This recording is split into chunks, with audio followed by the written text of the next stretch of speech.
Umaaray na ngayon pa lang ang mga tsuper at pasahero sa nagbabadyang pagsipa ng presyo ng petrolyo.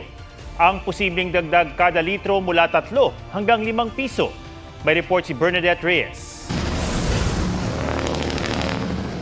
Pagpasok ng Hunyo, umarangkada ang taas presyo sa gasolina at diesel.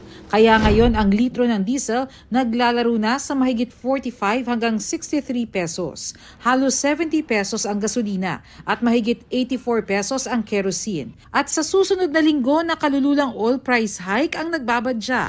Halos 5 piso sa kada litro sa diesel hanggang 3 piso sa gasolina at lagpas 4 na piso sa kerosene ayon sa Energy Department base sa 4-day trading. Kung matutuloy, ito na ang pinakamalaking taas presyo sa loob ng mahigit 3 taon o noong 2022 kung kailan ang diesel mahigit 13 pesos per liter ang dagdag presyo, epekto ng naunang pag-atake ng Russia sa Ukraine. Ngayon dahil naman sa gantihan ng missiles ng Israel at Iran at paghina ng piso kontra dolyar. Bagamat hindi po tayo diretsyo na kumukuha kay Iran nor kay Israel, still yung mga bansang po kinukuhanan natin, lalo naman ng mga petroleum products, kagaya ng gasolina, diesel at kerosene, sinosource po nila doon sa mga Middle East countries. Kung hindi pa huhupa ang gulo at tuluyang mabarahan ng rutang daanan ng langis mula Middle East, posible pa raw masundan ng taas presyo. Kaya ang ilang tsuper at commuter sa Metro Manila ngayon pa lang kinakabahan na. Talagang dapat talaga full tank ka sa mga medyo murang player. Mawawalan ako ng 100 araw-araw ulit. Ngayon, sa loob ng 30 days, ibig sabihin 3,000 ang nawala nakita ko. Masyadong mataas yun. Sa piso nga lang, mabigat na eh. May baka tumaas din po yung pamasahe. Maapektuhan din po yung ibang mga bilihin. Umaaray din ang ilang taga-probinsya. Maluoy, tas mga driver, luoy po ang musakay. Kung sa may madasa mong pamilya, kung mas muda ko among tubil ba mong konsumo sa kaadlaw na mong biyahe. On the part ng Department of Energy, sinisigurado po namin talaga na meron po tayong supply na magagamit. Ang LTFRB hinihintay ang pag-aaral ng NEDA sa epekto sa ekonomiya ng hiling na pisong taas pasahe sa jeepney. Pero sabi ni Transportation Secretary Vince Dizon, hindi magtataas ng pamasahe ang gobyerno. Hiling naman ng ilang transport groups, fuel subsidy. Sana pag-aralan nilang mabuti na sasapat ito doon sa itataas ng diesel. Talagang one time lang yan. Bakit hindi ikonsumo ang buffer stock na yan bago sila magtaas ng presyo? Ayon sa DOTR, pinayagan na sila ng DOE na gamitin ng 2.5 billion pesos na fuel subsidy para sa mga PUV. Pero sinabihan ko na ang LTFRB na hold off muna sa kahit anong fare hike. Kinausap ko na si Chairman Guadis. Sabi naman ni Pangulong Bongbong Marcos, Yung mga nagpapasada, yung mga para may hanap buhay naman sila, bigyan natin ng fuel subsidies. Now we will have to do the same for those who are severely affected, stakeholders, by any instability in the price of oil. Yes, it's a serious problem. paalala ng DOE sa mga motorista, bumili lang ng sakto sa pangangailangan para maiwasan ang artificial shortage. Bernadette Reyes, nagbabalita para sa GMA Integrated News. Malaking tulong naman sa mga estudyante ang inanunsyong mas malaking discount sa pamasahe sa LRT1, LRT2 at MRT3 simula ngayong araw. Ang dating 20% discount, ginawa ng 50% o kalahati ng bayad. Sabi ni Transportation Secretary Vince Dizon, tatagal ang discount hanggang 2028. Araw-araw ito, pati weekend at holiday. At para rin sa mga kumukuha ng postgraduate studies. Bago ngayong gabi, pinalaga ng Philippine Coast Guard ang panibagong pambobomba ng tubig ng China Coast Guard malapit sa Bajo de Masinloc o Scarborough Shoal.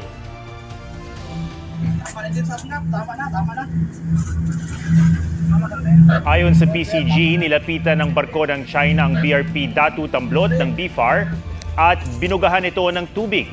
Sa buong operasyon, 6 na barko ng China Coast Guard at iba pang Chinese militia vessels ang namataan.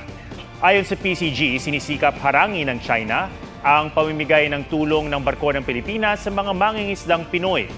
Nanindigan ng BFAR at PCG na may karapatan ang mga mangingisdang Pilipino na pumalaot doon at lehitimo ang operasyon nila.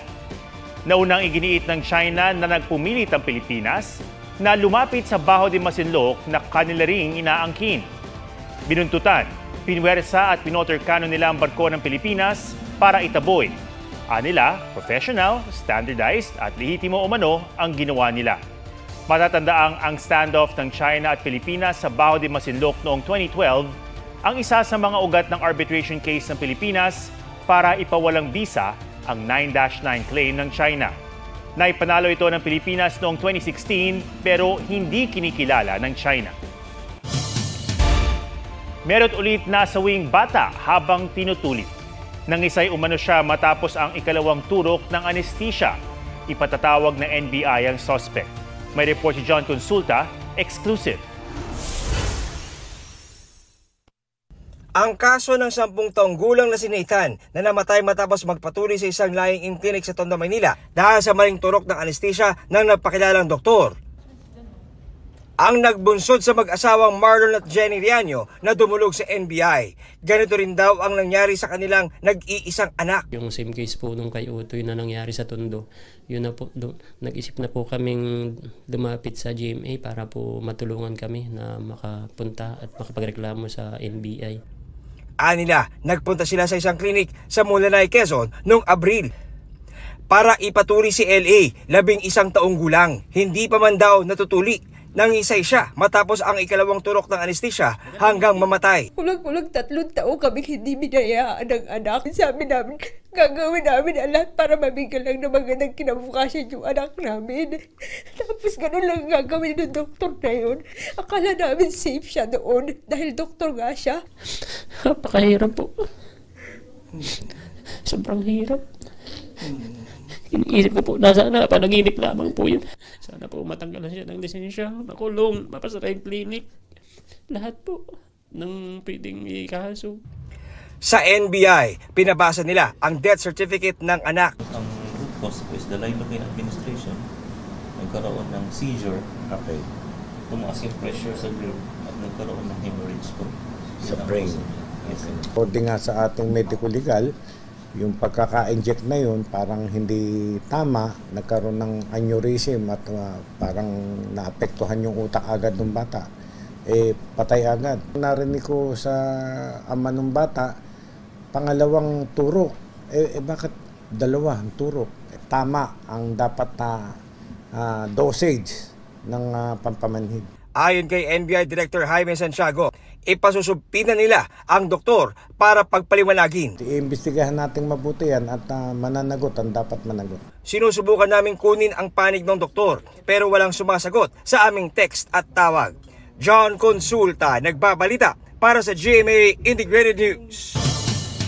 Nilinaw ng Kamara na hindi sila ang naghabla sa Ombudsman kay Vice President Sara Duterte at sa ilang opisyal niya sa Office of the Vice President at Department of Education.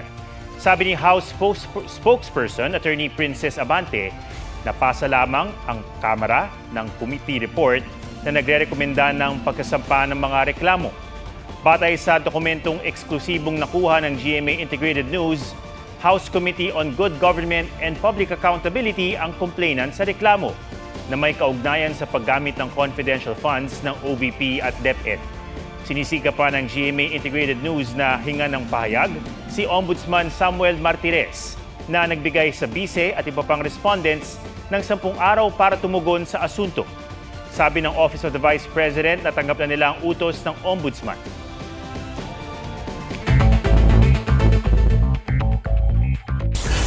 Dalawang binatilyong nagpapatukalang ng mga panabong, pinaslang din daw tulad ng mga nawawalang sabungero. Isiniwalat ito ni alias Totoy, ang isa sa 6 na kinasuhan kaugnay sa mga missing sabungero at ngayon nakikipagtulungan sa investigasyon. December 2021, sumama raw ang 2 sa kanilang mga kaibigan at amo sa isang derby sa Santa Cruz, Laguna pero hindi na nakabalik pa. Ayon sa DOJ, di bababa sa 10 pangalan ng mga sangkot umano sa pagkawala ng mga sabungero ang binigay ni alias Totoy. Hindi lang daw 34 na sabungero ang nawawala kundi maring umabot pa sa 100. Ikinakasa na ang interagency search effort para mahanap ang mga labi na itinapon umano sa Taal Lake. Mahigit 20 menor de edad nasagip sa umano'y pambubugaw sa isang motel sa Novaliches, Quezon City. Naibalik na sa kanilang magulang ang karamihan sa mga biktima. Patuloy ang investigasyon sa motel na ipinasara na ng LGU. Sandra Aguinaldo nagbabalita para sa GMA Integrated News. Kalumaan ng mga infrastruktura sa mga kasosyong water district. Ito ang katwiran ng Prime Water sa gitna ng sunod-sunod na reklamo ng mga customer sa kanilang serbisyo. Nauunawaan daw nila ang pananaw ng publiko, pero paglilinaw nila, maraming water district na nakipag-joint venture sa kanila ang matagal nang may problema sa water supply. Bahagian nila ng plano nila sa Luzon ang pag-aayos sa mga infrastruktura at ang kailangang rehabilitation. Nakaayon sa coordinated daw o coordinated daw ang mga plano sa bawat water district na may kanya-kanyang milestone at target timeline. Huwag magpahuli sa mga balitang dapat niyong malaman. Mag-subscribe na sa GMA Integrated News sa YouTube.